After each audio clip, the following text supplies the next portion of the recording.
for Nick, he's kind of learned to use his body in the way God gave it to him, and to be a ninja and fly across the room and do. I mean, I've always wanted to do like a backflip standing here, and you know, I don't think I will ever be able to do it.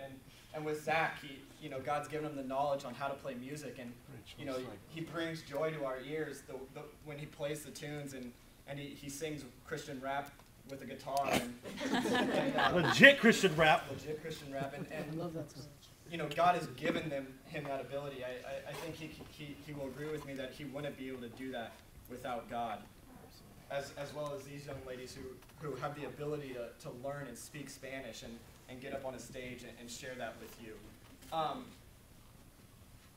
And you know, as we're going through the rest of the night, I want you to think what that one talent is, what that one ability that God's given you is. I know off the bat it's sometimes like, I'm good at a lot of stuff. I don't know if there's one particular, or I don't know if there's one at all. I think it's really easy for us to think that way, and to kind of fall into this mindset of like, maybe I'm not really good at something, but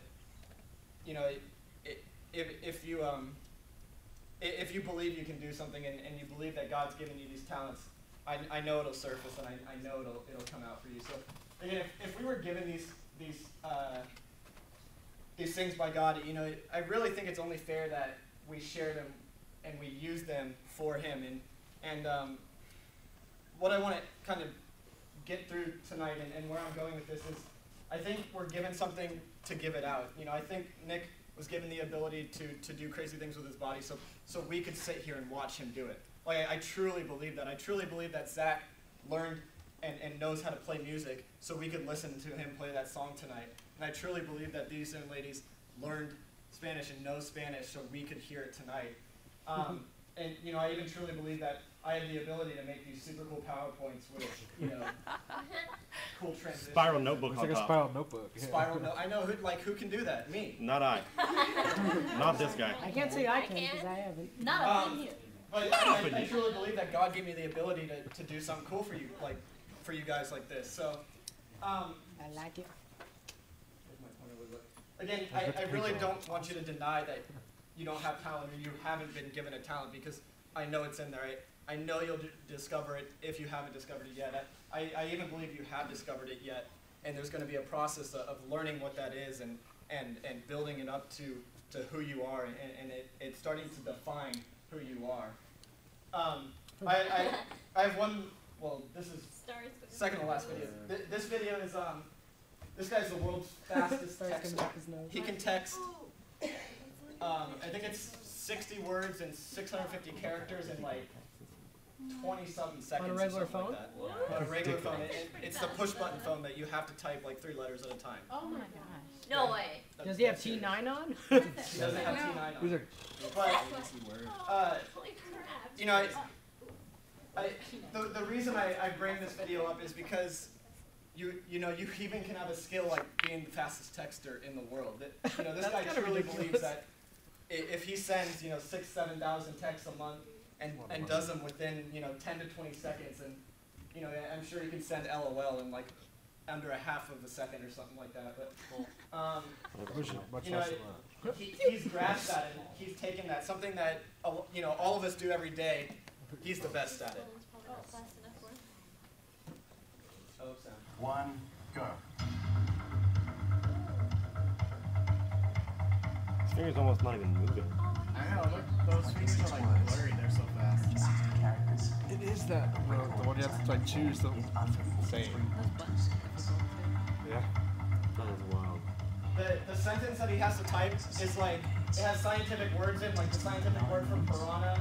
It has dashes, numbers, letters in it, and this is like the standard for for the fastest texter, and he does it in those 20 seconds. It gets kind of awkward with him. Like, he has to try like 4 times to do it, but trust me, that's the time when he does it. But because there's another girl who's beating him, and they're kind of like having the best texter battle, but not through texting. Something the lamest contest battle ever. It's super lame. I know I'd be boring. He's the best at it. He's the best at being lame. Rather watch golf. I think you know, we're all going to discover a talent. We're all going to have a talent in our lives. We're all going to possess something that we feel like we're the best at, and we need to share with it. But I think often, you know, with everything, we can kind of get caught up in it. And before I premise this, I just want to go ahead and flat out show the video. And this is a guy who's definitely got caught up in his talents.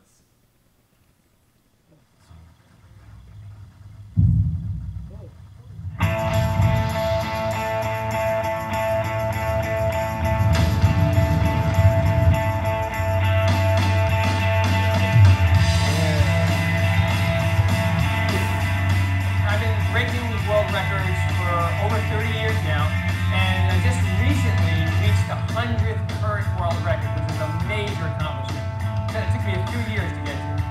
I just love the challenge of it. I love the fact that Guinness Records represents the best in the world at something, and so I just love to pick something that seems almost impossible, and then train for it, and then have the satisfaction of accomplishing it.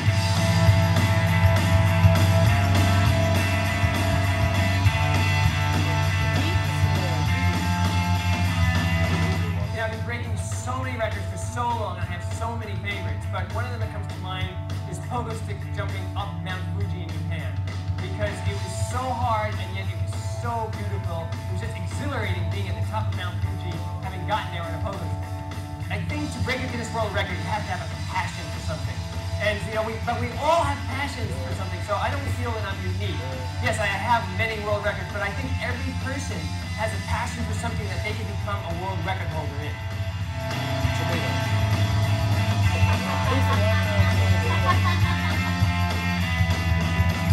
Are you proud of that?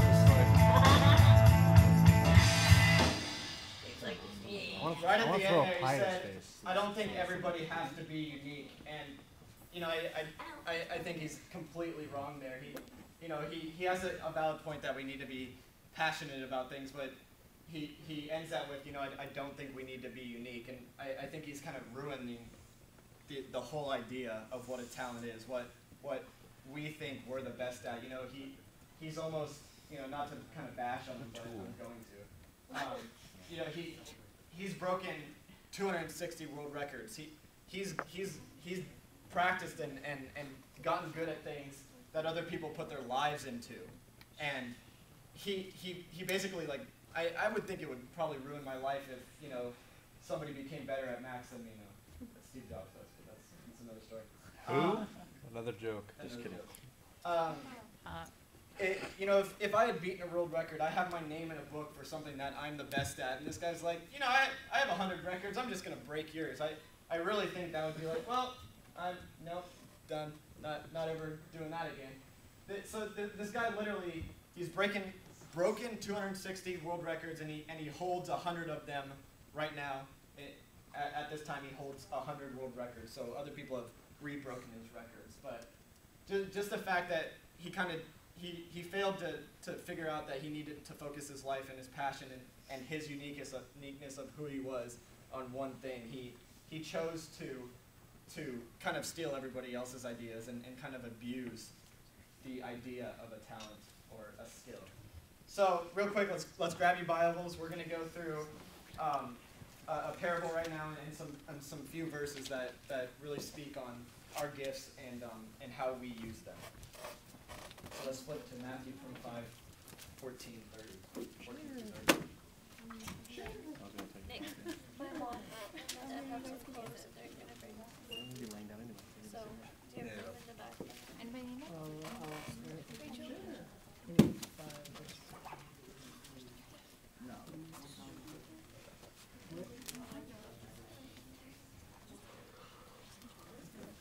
All right, so the first part I want you guys to read, Matthew's near the back. First book. Yeah, it's funny.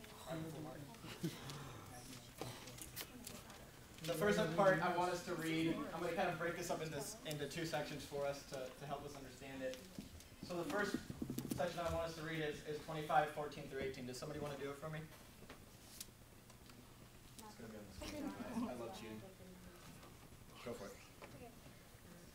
Again, it will be like a man going on a journey who calls his servants and entrusts his property to them.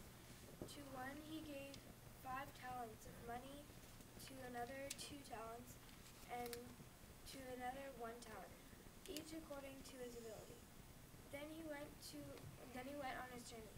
The man who also received the 5 talents went at once to put his money to work and gained 5 more. So also the one with the 2 talents gained 2 more. But the man who had only received 1 talent went off, dug a hole in the ground, and hid his master's money. Perfect. So who's heard the parable of the talents before? You just heard it right now. Everybody should be raising their hand.